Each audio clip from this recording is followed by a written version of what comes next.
भगवान शिव के उपासक,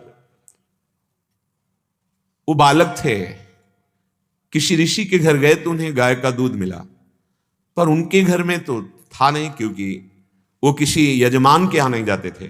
निरंतर तप के द्वारा शरीर को सुखाते हुए भगवद आराधना में प्राण पोषण के लिए जंगली कंदमूल फल।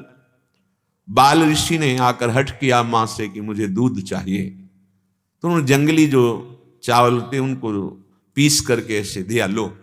उनका नहीं, मैंने दूध का स्वाद पाया है, ये दूध नहीं है। तो उनका हम लोग अकिंचन है। तप के द्वारा भगवान शिव की आराधना करके हमें और कुछ नहीं चाहिए, उनकी प्रसन्नता। तो हमारे यहाँ किसी जजमान की वृत्ति नहीं है कि वहां से कुछ दान पुण्य लेकर हम अपना भरण पोषण करते हो। तुम हठ करते हो तो जाओ, भगवान शिव की आराधना करो, जो चाहोगे प्राप्त हो जाएगा। बालक थे, भगवान शंकर का मंत्र उनको मिला, आराधना पद्धति मिली, उनके पिता ने उनको दीक्षा दी, शिक्षा दी। वो एकांत प्रदेश में शांत भाव से दाहिने पैर के अंगूठे के बल खड़े होकर हाथ ऊपर कर, कितना कठिन तप, बहुत समय तक निरंतर मंत्र जाप करते रहे। अब जो खास बात है, भगवान शिव ये देखने के लिए कि ये किसी लालसा मात्र के लिए तप कर रहे हैं या मेरे अनन्य हैं, देवराज इंद्र ऐरावत हाथी पर विराजमान और समस्त देवता उपस्थित हुए। सामने कहा, उपमन्यु जी आंख खोलिए, इस समय तुम्हारा तप का फल है कि तुम अगर देवराज इंद्र का पद मांगो तो मैं तुम्हें दे दूंगा। मैं स्वयं देवराज हूं। आंख खोली, देखा, प्रणाम किया, हे त्रिभुवनपति, मुझे आपसे कुछ नहीं चाहिए। जो शब्द वहां लिखा था कि भगवान शिव यदि मुझे श्वान बना दें तो मैं बहुत सुखी हो जाऊंगा, तुम मुझे इंद्र पद दे दो तो मुझे नहीं चाहिए। आप यहां से पधारे, ना मैंने आपको बुलाया है, ना मुझे आपकी प्रसन्नता या कृपा चाहिए। अब वो देवराज इंद्र हो तो चले जाएं, वो तो स्वयं भगवान महादेव जी। उन्होंने कहा, शिव में क्या है? चिता की भस्म लगाते हैं, मुंडों की माला पहनते हैं, बट वृक्ष के नीचे रहते। उनका शांत, अगर एक भी शब्द हमारे आराध्य देव के प्रति बोल दिया तो ऐसा मत समझना कि तुम त्रिभुवनपति हो, हम ऋषि तुम्हें दंड नहीं दे सकते, अभी मैं तुम्हें दंड दे दूंगा। अब वो देवता हो तो डरे, वो तो भगवान महादेव। फिर निंदा शुरू कर दी। तत्काल हाथ में जल लिया, अघोर मंत्र का उच्चारण किया। ये अमोघ मंत्र किसी को भी नष्ट कर सकता है, चाहे वो कितना बड़ा देवता हो। ये भगवान शिव का अघोर मंत्र उच्चारण करते हुए जो ही मंत्र पूरा होने को हुआ, नंदकेश्वर प्रकट हो गए और कहा, अपने आराध्य देव को आराध्य देव के मंत्र से ही प्रहार करना चाहते हो? तो देखा जो ऐरावत था वो नंदकेश्वर और भगवान देवाधिदेव महादेव। कहा, आज से तुम्हें क्षीर सागर से दूध आएगा, अजरश्चैव अमरश्चैव, वरदान की झड़ी लगा दी और कहा, जिस क्षण चिंतन करोगे मैं उमा के सहित उसी क्षण तुम्हें दर्शन दूंगा। ये अनन्यता से जहां कहीं भी पाया गया, अनन्यता। कोटि जन्म लग रगर हमारी, बरऊं शंभु न तरहूं कुंवारी पार्वती। अनन्यता, अगर अनन्यता हृदय में नहीं तो ऊंचाई पर नहीं चढ़ा जा सकता, जो अध्यात्म की ऊंचाई है। हम साधारण भक्ति की वंदना करते हैं, इसे अन्यथा न लिया जाए। जैसे भक्ति के रहस्य का पता नहीं है तो कि निषेध क्यों करते हैं अन्य की? नहीं नहीं, वो एक धरा है, ये उसके ऊपर की धरा है। जैसे जैसे आपकी भक्ति बढ़ेगी गुरु प्रताप से, वैसे वैसे आराध्य देव में अनन्यता आती जाएगी। श्रीपाद कह रहे हैं, भगवता श्री राधिका नागरम, बड़े करुणा वरुणालय हमारे उदार शिरोमणि प्रिया प्रीतम है। अति उदार विवि सुंदर सुरत सूर सुकुमार। ऐसे उदार हैं कि थोड़े से भजन में, थोड़े से समर्पण में ये रीझ जाते हैं और अपने आप को दे देते हैं। सोचो, जहां संभाव्योपि विरंचि नारद शिव स्वयंभु आद्यर्णय, ईश्वर कोटि के महापुरुषों का भी जिन प्रिया प्रीतम की दिव्य लीला में श्रीअंग सेवा में प्रवेश नहीं है, वहां करुणा करके अपने जैसे अधमों को उन्होंने स्वीकार कर लिया। बड़े उदार, बड़े करुणामय हैं युगल सरकार। श्रीपाद कह रहे हैं मेरी प्रार्थना मान लो। जैसे मूल में जल चढ़ाने से सब पूरे वृक्ष को प्राप्त हो जाता है, अलग से डाल पत्तों में जल नहीं डालते, ऐसे यदि आप अनन्य होकर के सबके मूल प्रियालाल के चरणारविंद का आश्रय लेकर उपासना करोगे, सुर नर मुनि व्यक्त अव्यक्त दैवी शक्ति अशुभ शुभ ग्रह विनायक सब आप पर कृपा कर देंगे। किसी की सामर्थ्य नहीं कि आपके मार्ग में बाधा खड़ी कर सके। और सच्ची पूछो तो यही चिद चिद लक्षणम सर्वम राधा कृष्णमयम जगत, चेतन अचेतन सब प्रिया प्रीतम ही है। पर ये बहुत आगे चलकर पता चलता है, अभी तो हम हृदय में अनन्यता धारण करें। श्रीपाद कह रहे हैं यदि तुम्हें सदगुरुदेव मिल गए, उपासना मिल गई, हित्वान्य भजसे सुरम तदुदये स्थित्वापि वृंदावने, तुम्हें वृंदावन आने को मिला, सत्संग मिला, कुछ क्षण मिनट दिन जितना आपको धाम का सानिध्य मिला, और गुरुदेव प्रदत्त उपासना में अनन्य ना होकर किसी अन्य चाह की पूर्ति के लिए हित्वान्य भजसे सुरम, किसी अन्य देवी देवता या अन्य किसी का आश्रय, तो बोले तन्नूनम सदनल्प कल्पक तरुर मूले विधायालयम, मानो कल्प तरु प्राप्त हो गया पर उसकी महिमा नहीं जानी, इसलिए कुग्रामानुपगम्य तत् कुजन तो भिक्षा से आप भ्राम्यति, ऐसे नीच पुरुषों के सामने हाथ फैलाते हो जो धर्म रहित पापाचरण युक्त हैं, कुग्रामों में रहते हैं, और कुजन तो जो कुविचार कुकर्म आदि क्रियाओं से युक्त हैं उनके सामने हाथ फैलाते हो। क्या भाव है? यदि तुम्हें सुरतर कामधेनु चिंतामणि भगवत रसिक अनन्य अली के प्यारी जू के चरणारविंद, प्यारे जू के चरणारविंद का आश्रय गुरु कृपा से मिल गया, श्यामा श्याम का नाम धाम रूप लीला का परिचय मिल गया, और आप इनका आश्रय छोड़कर अन्य किसी व्यक्ति या अन्य किसी का आश्रय कि जो हमारी कामना पूर्ण कर देगा, तो कह रहे हैं मानो ऐसा हो गया कि वो अपने उदर पोषण के लिए कल्पतरु का त्याग करके कुग्राम में जाकर कुकर्म को विचार करने वालों के आगे हाथ फैला रहा है। बड़े उदार प्रिया प्रीतम हैं, मांगने की जरूरत नहीं पड़ेगी।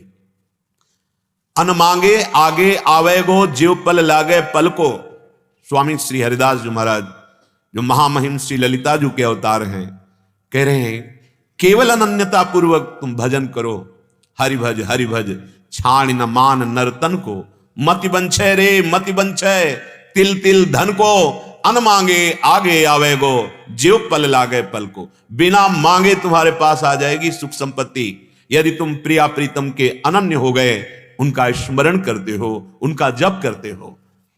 श्री सूरदास जी महाराज कह रहे हैं जो मन कबहू को हरि को जांचे, यदि कहीं गुरु प्रताप से तुम्हारे मन में बात बैठ गई कि अब जो चाहिए हा हरि रा राधा वो श्यामा श्याम से चाहिए, अन्य मुझे कोई दे तो भी मुझे नहीं चाहिए, ये बहुत बड़ी बात है, ये बहुत बड़ी सिद्धि है भक्ति की, अपने आराध्य देव के अनन्य हो जाना।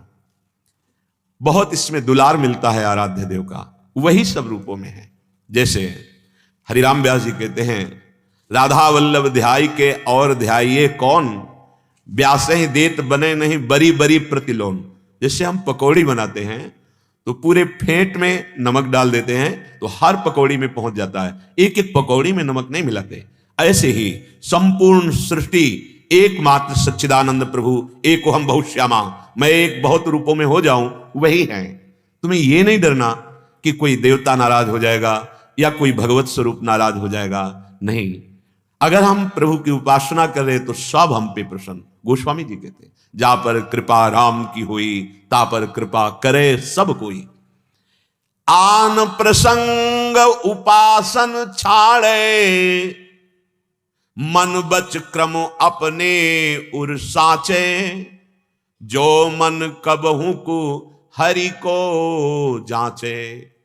अगर आपको चाहिए, वैसे आपको हृदय की बात बताएं, प्रभु से मांगने की जरूरत नहीं है, सर्वज्ञ हैं, उनको सब पता है। जैसे एक छोटे बच्चे का मां ख्याल रखती है किस समय क्या इसको पवाना है, किस समय क्या पहनाना है, किससे बचाना है, किससे इसका मनोरंजन करना है। भगवान का एक नाम है जनमन रंजन, अपने भक्त को आह्लाद प्रदान करने वाले। ये विश्वास कर लो, मांगने की जरूरत ही नहीं। पक्का आपके विश्वास में कमी, इसलिए आप मांगते हैं, मांगने की जरूरत नहीं। कई बार ये देखा है, यहां बात पीछे आती है, व्यवस्था पहले होती है। यहां मांग बाद में आती है, व्यवस्था पहले हो जाती है। लौकिक वस्तु की, पारलौकिक वस्तु की नहीं, चिदानंद वस्तु की। सब कुछ उनको पता है, वो यहीं बैठे हैं, वो कण कण में विराजमान है, उनसे क्या मांगना। पर यदि तुम्हारा मांगना ही स्वभाव है तो एक अनन्य होकर अपने आराध्य देव से मांगो और इंतजार करो। उनका हर विधान आपके लिए मंगलमय होगा। जैसे छोटा बच्चा गंदी वस्तुओं से खेलना चाहता है तो मां उसके रोने पर ध्यान नहीं देती और बलात् उसको खींचकर उससे उसका मंगल होने वाला है इसलिए हटा देती है। ऐसे ही मेरे कृपालु प्रभु हैं। आप अन्यथा न सोचिए कि आपने ये बात मांगी और प्रभु ने पूरी नहीं की। सच्ची मानिए, अगर वो पूरी कर देते तो बड़ा मंगल हो जाता। वो मंगल भवन है, बड़ी कृपा की। आपको लगता है कि कैसे मंगल हो जाता, मेरा ये काम बन जाता, लेकिन आप अल्पज्ञ हैं, प्रभु सर्वज्ञ हैं। अनंत माताओं जैसा प्यार रखने वाले प्रभु हमारी बात यदि पूरी नहीं कर रहे तो उसमें परम मंगल छुपा हुआ है। आन प्रसंग उपासन छाड़े, जितने महापुरुष उच्च कोटि के हुए हैं, तो क्या हम किसी का विरोध करते हैं, किसी की निंदा करते हैं, किसी की अवहेलना करते हैं? नहीं, सब में मेरे प्रभु विराजमान है, सबका आदर है, सबको प्रणाम। पर हमारी आस, हमारा विश्वास, हमारा बल जो गुरुदेव ने नाम रूप दिया है उसी पे रहेगा। सब में वही है, इसलिए सबसे आदर होगा। सबको सुख पहुंचाने की बात हृदय में होगी, पर हमारे हृदय का विषय होगा जो गुरु प्रदत्त उपासना है, जो नाम, जो मंत्र, जो आराध्य देव का रूप, जो धाम, जो लीला, उसी में अनन्य। आन प्रसंग उपासन छाड़े, मन ब्रज कर्म अपने उर साचे। हृदय में सच्चा भाव आ जाए, अब जो कुछ होगा प्रियालाल से होगा, चाहे नरक मिले, चाहे स्वर्ग मिले, दुख मिले, चाहे सुख मिले, मुझे कोई परवाह नहीं। इसे प्रीति कहते हैं। ये जो प्रेम मार्ग है, इसमें स्वसुख वांछा का त्याग करने पर ही आगे बढ़ा जाता है। जब आप अपने सुख की परवाह नहीं करेंगे तो प्रभु आपके सुख की परवाह करेंगे। जब लड़का सयाना हो जाता है और अपनी चिंता करने लगता है तो माता पिता निश्चिंत होने लगते हैं, चलो तुम चलने लायक हो गए हो, देखो आप। और जब छोटा था, अपनी चिंता उसको नहीं थी, ना हित की ना हित की कोई ज्ञान नहीं था, तो माता पिता का चिंता का विषय बनता है। यही बिल्कुल ऐसे ही जब छोटे भाव में आप आ जाओगे, तृणादपि सुनी चैन, और प्रभु में आत्मसमर्पण, तो सच्ची मानिए स्वप्न में भी दुख नहीं होने देते। अगर कोई संयोग वशात भयावह स्वप्न आ गया तो वहां भी आप बचाते हैं, स्वप्न में भी दुख नहीं होने देते। सच्ची मानिए, आप एक बार विश्वास हृदय से कर लीजिए, मन से, वचन से, कर्म से एक नाम रूप पकड़ लीजिए जो गुरुदेव ने दिया है, रंग आ जाएगा। निशिदिन श्याम सुमिरी जस गावे, कल्पन मेटी प्रेम रस माचे, प्रेम रस माचे। जो रात दिन एकमात्र अपने आराध्य देव के अनन्य हो जाता है, फिर उसकी हृदय की स्थिति ऐसी होती है, वो व्यवहार सब करता है पर उसको कुछ अच्छा नहीं लगता, क्योंकि ये दुखालयम में अच्छा लगता है अज्ञान के कारण। देखो, जब ये बात दिमाग में आती कि मरना है, होश खराब हो जाएंगे, और मरना है, अचानक मृत्यु हो जाती है, कोई ना कोई घटना घटती है, शरीर छूट जाता है। शरीर छूट जाता है तो सब छूट जाता है। तुम आए किस लिए थे यहां, कमाया क्या, सब छूटने वाला, सब व्यर्थ। बस अरुचि पैदा होने लगती है। अरुचि पैदा होने पर ऐसा नहीं कि छोड़कर कहीं गुफा में जाता है, नहीं, ममता आसक्ति रहित होकर बर्ताव करता है और हर क्षण प्रभु का स्मरण शुरू हो जाता है। पता नहीं कौन सी श्वास आखिरी हो, नाचते हुए गाते हुए जा रहे हैं, दीवालगिरी सब के सब मर गए। बड़ी विचित्र मृत्यु की चाल है, समझ में नहीं आ रहा। बड़ी मस्ती से गाड़ी में जा रहे हैं, गाना बज रहा है, एसी की गाड़ी है, ऐसी घटना घटी, सब उसी भस्म हो गए, जल गए। मस्ती से नाच रहे हैं, दिल फेल हो गया, गिर गए। बात कर रहे हैं, भोजन करने जा रहे हैं, कब, कहां, कैसे, एक कवल भी नहीं खाने दिया। चलो तुम्हारा काम खत्म। कैसे रुचि करे इस संसार में, कैसे हम आनंदित हों प्रकृतिजन्य भोगों को भोग करके। हृदय में दाह पैदा हो जाएगी कि अरे मुक्त होने के लिए आया हूं, सत्य की प्राप्ति के लिए आया हूं, इस असत्य में नहीं। निशिदिन श्याम सुमिर जस गावे, जो रात दिन अपने आराध्य देव का अनन्य होकर उन्हीं का नाम जप करता है, उन्हीं की लीला गायन करता है, तो सारी कल्पनाएं नष्ट हो जाती हैं। कल्पना, ये रुपया मिल जाए सुखी हो जाऊंगा, ये शरीर मिल जाए सुखी हो जाऊंगा, ये पद मिल जाए सुखी। एक एक रुपया जोड़ता रहता है, चुरा चुरा के रखता रहता है। और ऐसी विचित्र माया की गति है कि सब का सब अपहरण हो जाता है। एक सिक्का ना साथ जाता है ना प्रयोग कर पाता है। बड़ी विचित्र बुद्धि की दशा है। अरे सावधान, यहां जो भी है सब यहीं रह जाएगा। हम ये नहीं कह रहे कि आप भाग पड़ो, अंदर से भाग पड़ो प्रभु की शरण में। ये कल्पनाओं में, कल्पनात्मक भोगों में आज तक विश्राम नहीं मिला, पूरे जीवन कर लो, नहीं विश्राम मिलेगा। विश्राम तो प्रियालाल के चरणार बिंद में है, इनके निरंतर नाम जपने में है। सबसे प्रेम करो, सबकी सेवा करो, खूब धन कमाओ, मेहनत पूर्वक, धर्म पूर्वक, और परिवार आदि की सेवा में, भगवत सेवा में, पशु पक्षियों की सेवा में। देखो आपका हृदय भी आनंदित हो जाएगा। अपने आराध्य देव के अनन्य होकर मीरा जी से परिवार के सदस्य तत्काल इसी बात में नाराज हुए थे। जो ही ब्याह होकर के गया, वहां कहा कि हमारे यहां नियम है कुल देवी का पूजन करने का। चलो आप कुल देवी के पूजन के लिए जो भी पारिवारिक संबंधी जन पूजन की सामग्री तैयार करके मीरा जी को प्रेरित करते हैं। मीरा जी कहते हैं मेरे तो देवी देवता जो कुछ भी हैं सब गिरधर लाल है, मैं इनके सिवा नहीं। क्या मीरा जी को ज्ञान नहीं कि सब में प्रभु विराजमान है? ये प्रीति है, ये प्रेम बेली है जो अब फैल गई नस नस में, रोम रोम में। मेरे तो गिरधर गोपाल दूसरो न कोई। बहुत सबने विरोध किया कि ये हमारे कुल की रीति है, आप हमारी कुल देवी का पूजन नहीं करेंगे। नहीं, ये ऊंची भक्ति की बात कह रहा हूं, साधारण नहीं। साधारण में आप हार जाएंगे। एक स्थिति होती है, अनन्य स्थिति होती है, उसमें दूसरा कुछ अच्छा नहीं लगता। मीरा जी ने जब ना पूर्ण रूप से कर दिया तो उनकी जो ननंद थी वो वैधव्य को प्राप्त थी, विधवा। उन्होंने कहा कि तुझे तो चलना पड़ेगा पूजन करने, चाहे जबरदस्ती। तो बोले आपने पूजन किया था कुल देवी का, फिर आपका सुहाग क्यों नहीं? और उसी दिन से वो वही विरोध ठान लिया कि इसको नष्ट करना है। भला भक्त का कौन बाल बांका कर सकता है? अपने भाई के साथ मिलकर न जाने कितने षड्यंत्र किए। आराध्य देव की अनन्यता। हमारे रसिक अनन्यमाल में एक चरित्र आता है। वो संतों के दर्शन के बहुत ही प्यासे रहते थे।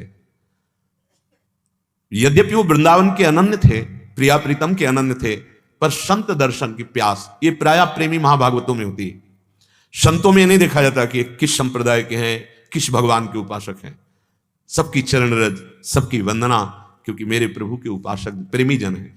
वो संत दर्शन के लिए जा रहे थे तो रास्ते में देखा एक गाय के ऊपर सिंह हावी होने वाला था, क्योंकि उसका आहार है। निरंतर भजन में डूबे रहते थे। उन्होंने भगवान का स्मरण करते हुए कि हर जीव पर भगवान है, सिंह से हाथ जोड़कर प्रार्थना की कि प्रभु मेरे सामने आप ऐसा नहीं कर सकते। मैं आपका आहार बन जाऊंगा, लेकिन मेरे सामने आप गाय को मत खाइए। आप पशु नहीं, मैं जानता हूं, आप इनमें विराजमान हो, मेरी बात सुनो, मेरी प्रार्थना मानो। जैसी हम भावना करते हैं वैसा ही हमें अनुभव होता है। सिंह रुक गया और कहा तुमसे हमारा पेट नहीं भरेगा, बूढ़े हो, मांस भी इतना नहीं है और मैं बहुत भूखा हूं। तो उनका आप कुछ समय के लिए रुक जाइए, मेरा जवान बेटा है, मेरा बेटा और मैं, यदि दोनों आपका आहार बन जाऊं तो आपका पेट निश्चित भर जाएगा, पर आप गाय को नहीं खाएंगे। मैं भगवान को साक्षी करके कहता हूं, अभी गया अभी लेके आया अपने बेटे को, पर आप प्रहार नहीं करेंगे, आप इस गाय का आहार नहीं करेंगे। दौड़ते हुए गए, घर गए। देखो महाभागवत का पुत्र कैसा, कहा बेटा एक सिंह बलात् गाय का आहार कर रहा था, मैंने उसे रोक दिया कि मैं आहार बनूंगा। उसने कहा आपके शरीर से मेरा पेट नहीं भरेगा, हाँ मेरे बेटे से भर जाएगा, तो मैंने वादा किया है तुम चलोगे? उन्होंने कहा पिताजी, ये तो मेरे जन्म लेने का परम लाभ हो गया कि पहली बात आपकी आज्ञा का पालन, और दूसरा गौ की रक्षा के लिए अपने प्राणों का बलिदान कर देना। देखो कैसा हमारा भारत के ऋषियों का गृहस्थ धर्म आज क्या है। इतना भी अधिकार पुत्र नहीं समझते कि हम अपने जीवन को माता पिता की आज्ञा के अनुसार चलावें, या हम अपने जीवन की बात उनके सामने रखें और उनकी अनुमति या आज्ञा के बिल्कुल कोई अधिकार ही नहीं देते। मनमानी आचरण, पुत्र भी चल दिया, पिता भी। ये भगवान के जो भक्त जन हैं वो अपने वचन नहीं झूठे होने देते, क्योंकि सत्य ही भगवान का स्वरूप है। वहां पहुंचे, सिंह ने भारी गर्जना की, सर झुका दिया, प्रभु ये जीवन आपका आहार है, आप गर्जना ना करो, आओ और पालो। बैठ गए दोनों पिता पुत्र। कुछ देर हुई ना गर्जना और ना आक्रमण, तो दृष्टि दी, चतुर्भुज रूप धारण किए हुए भगवान नारायण श्री हरि। ऐसे देखा, कहा नहीं नहीं नहीं, आप यदि हम पर प्रसन्न हैं तो राधा वल्लभ लाल के रूप में, प्रिया प्रीतम के रूप में। प्रभु आप जानते हैं मेरी रति कहां है, तो मेरे नेत्रों को सुख, मेरे हृदय को सुख तभी जब आप गलबहियां दिए हुए निकसी कुंज ठाढ़े भये भुजा परस्परम। क्या उनको ज्ञान नहीं कि वही हरि है? कोई इतना भी अंतर नहीं, लेकिन नेत्रों को सुख नहीं पहुंचा। तत्काल देखा कि भगवान का चतुर्भुज रूप अंतर्ध्यान द्विभुज मुरली मनोहर प्रियाजू के साथ। अनन्यता। एक प्रसंग आता है ब्रज लीला का, गोपीजनों के साथ भगवान मधुर वार्ता कर रहे थे और किशोरी जू लालजू महाराज के नेत्रों में नेत्र परस्पर मिले और कुछ एकांतिक वार्ता करने की चाह प्रकट हुई लालजू के हृदय में। प्रेमियों की वार्ता नेत्रों से होती है, मुख से वाणी से तो कभी कभी नहीं, नेत्रों से बात होती। हो गई बात नेत्रों से। प्रभु मिलन की प्रबल लालसा से गोपियों के मध्य से अंतर्ध्यान हुए। ब्रज लीला के अंतर्गत, हमारे निकुंज लीला में ऐश्वर्य का प्रवेश नहीं, इसलिए अंतर्धाम शब्द नहीं आता। यहां तो एक पलक झपकने के लिए भी युगल सरकार भी लग नहीं होते। कहा कहो इन नैनन की बात, ये लिप्रिया बदन अंबुज रस अटके अनतन जात। जब जब रुकत पलक संपुट लट अति आतुर अकुलात, लंपट लव निमेश अंतरते अलप कलप सत्सात। पलक झपकने मात्र में 700 कल्पों के वियोग दुख का अनुभव प्रीतम को होने लगता है। ये महान एकांतिक रस। जिस कुंज में नेत्रों से इशारा हुआ था वहां लालजू महाराज विराजमान हुए। प्रियाजू वहां जा रहे हैं। ब्रज लीला की बात पूज्य भाई जी से हनुमान प्रसाद पोद्दार जी। समस्त गोपीजन लालजू को ढूंढते हुए उसी कुंज में पहुंचे। प्रियाजू से पहले लालजू ने देखा कि तो गोपीजन है, दो भुजा बढ़ा ली, चतुर्भुज हो गए, कोई अंतर नहीं, वही लालजू। गोपीजनों ने देखा, उनकी हृदय का प्रेम नहीं उमड़ा, नमस्कार किया और कहा हे भगवान नारायण, मेरे प्राण वल्लभ श्याम सुंदर यहीं कहीं किसी कुंज में आपने देखा है क्या? बस पूछा, ऐसे चल दी, एक क्षण भी नहीं रुकी। अनन्यता को देखिए, वही प्रभु दो भुजा बढ़ा लिए। प्रीति का बहुत अनन्य स्वरूप होता है, ये प्रेमी जानता। प्रेम भक्ति चरम सीमा की। साधारण भक्ति तो जागृत नहीं हुई तो आप कटाक्ष करेंगे, आप तर्क करेंगे, क्योंकि आपकी स्थिति नहीं। प्रेम में एक बहुत विशेष अनन्यता होती है। महाप्रभु चैतन्य देव के परिकर में, उनका मुरारी दास ऐसा कुछ नाम था, वो राम भक्त थे, राम जी की निरंतर, और महाप्रभु की संगोष्ठी में बैठते थे। एक दिन विनोद में महाप्रभु ने कहा कि हम सब कृष्ण प्रेमी जन हैं, यद्यपि कृष्ण ही राम है, राम ही कृष्ण है, पर जब एक सब परिकर बैठते हैं और कृष्ण चर्चा होती तो आप भी कृष्ण प्रेमी बन जाओ ना। कहा जैसे आपकी आज्ञा प्रभु। अब वहां से जब हटे तो बार बार चिंतन राम जी का। दौड़ कर आए, प्रभु के चरणों में गिर गए, बोले प्रभु प्राण निकल सकते हैं पर राम जी को नहीं छोड़ सकते। बहुत दुलार किया, बोले यही देखना चाहते थे आपकी अनन्य भक्ति का क्या स्वरूप जागृत हुआ है। अपने आराध्य देव के प्रति अनन्यता, ये बहुत दुर्लभ वस्तु है, इसमें तर्क या संशय की कोई गुंजाइश नहीं है। कह रहे हैं आन प्रसंग उपासन छाड़े, यदि आपको प्रेम रस में डूबना है, आप देख लीजिए परमहंस श्री रामकृष्ण जी महाराज मां में ही सब दर्शन पा गए थे। काली मां में वो कृष्ण के दर्शन, राम के दर्शन जो चाहते, क्योंकि वही एक तत्व है, दूसरा कोई नहीं, पर जहां लगे बस अनन्य हो जाए, ये बहुत जोर की बात है, पर बिना गुरु कृपा की बात समझ में नहीं आती है। यह व्रत धरे लोक में विचरे, सम करि गने महामणि कांचे।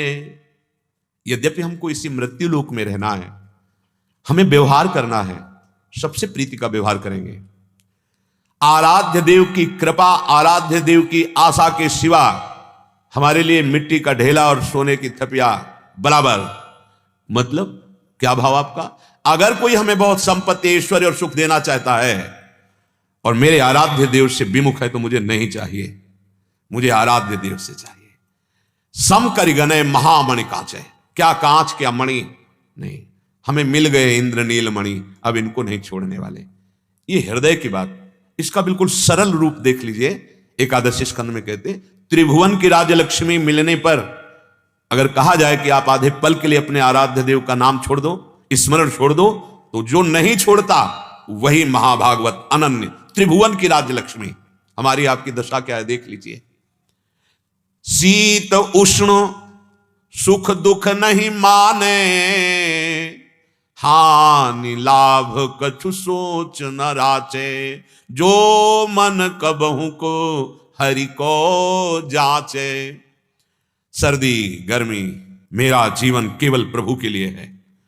अब इस जड़ शरीर में कि सर्दी है तो हमारी ये साधना रुक जाए, हमारी उपासना रुक जाए, या गर्मी है नहीं। देखो यहां तो सब सुविधाएं हैं, गंगा किनारे, हाँ कभी जीवन में सब भीषण सर्दी, कई कई दिन धूप ही के दर्शन नहीं होते, ना कंबल ना स्वेटर ये सब।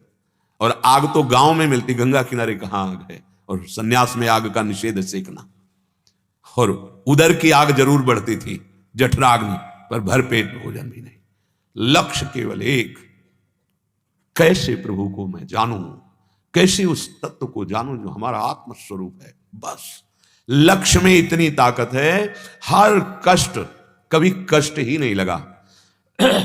जिनका लक्ष्य भगवत प्राप्ति नहीं होता ना, उस अनुकूल परिस्थिति में तो दिनचर्या चलती है, प्रतिकूल में नहीं चल पाती, वो अनन्य प्रेमी नहीं है। अनन्य प्रेमी के हृदय में कोई भी त्रिभुवन का विघ्न बाधा नहीं पैदा कर सकता। सच्ची मानिए, कोई कष्ट परास्त नहीं कर सकता।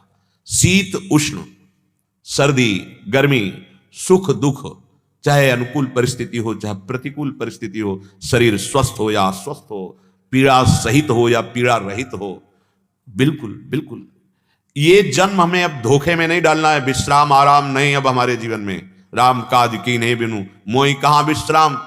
अरे जाको मन लागो नंद लाल ही, ताही और नहीं भावे हो।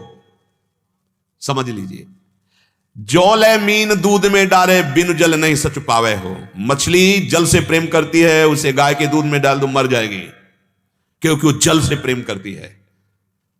जल से तो श्रेष्ठ ही है दुग्ध, पर नहीं, उसका जीवन केवल जल है। जाको मन लागो नंदलाल ताहे और नहीं भावे हो। गर्मी है कि सर्दी, सुख है कि दुख, लाभ मिला या हानि, मान मिला या अपमान, इसकी कोई परवाह नहीं। ये जन्म प्रभु के लिए। ये हम प्रेमी की बात कह रहे हैं, फिसड्डी की बात नहीं कर रहे, कायर की बात नहीं कर रहे। ये सूरवीरों का मार्ग है। अगर हम कहीं किसी भी परिस्थिति में अपने दिनचर्या में बाधित हो रहे हैं तो हमारा लक्ष्य नहीं है प्रभु। हमारी दिनचर्या तभी बाधित हो सकती है, नहीं, पूरे जीवन का संतों का देखा गया है, टाइम समय उनका एकदम फिक्स है। 1 मिनट के लिए भी अंतराय नहीं होना चाहिए, तब विजय प्राप्त होती है। नींद पर, भूख पर, काम पर, क्रोध पर, हर विषय पर चैन से सोना, ये विषय भोग निद्रा हंसी जगत प्रीति बहुबात, नारायण हरि भजन में ये पांचों न सुहाग।